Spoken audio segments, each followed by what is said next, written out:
Boat கதை அவர் சிம்புதேவன் அவர் சொல்லும் பொழுதே எனக்கு வந்து ஓகே ஃபுல்லாக ஃபஸ்ட்டு கதை கேட்டு முடிச்சுட்டு இதை எப்படி நீங்கள் எடுக்க போகிறீங்க, பிகாஸ் ஏன்னா ஃபுல் ஸ்டோரி வந்து ஒரு 15 நிமிஷம் முன்னாடி கரையில் இருக்கும், அதுக்கப்புறம் கிளைமேக்ஸ் கிட்ட தான் திரும்ப கரைக்கு வரும். பட் நடுவில் ஃபுல்லாகவே வந்து தண்ணியிலே தான் இருக்கும். பட் இது நீங்கள் எடுத்துருவீங்களா அப்படின்னு அந்த ஒரு சேலஞ்சிங்கான ஜாப்பாக தான் நினச்சேன். பட் அவர் எடுத்துகிட்டு வரும்பொழுது எனக்கு அப்போ கூட அந்த ஃபர்ஸ்ட் கதை கேட்கும்போது அந்த சீரியஸ்னஸ் புரியல.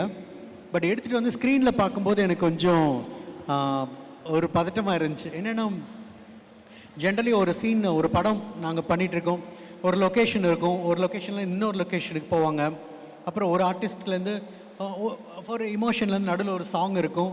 ஸோ அவங்களுக்கு ரீரெக்கார்டிங் அப்போ ஃபுல் ஸ்டாப் வைக்கிறது, இன்னும் கமா எங்கே போகிறது, அந்த மாதிரிலாம் ரொம்ப கொஞ்சம் ஈஸியாக இருக்கும். பட் போட் பொறுத்த வரைக்கும் அது ரொம்ப சேலஞ்சிங்காக இருந்துச்சு.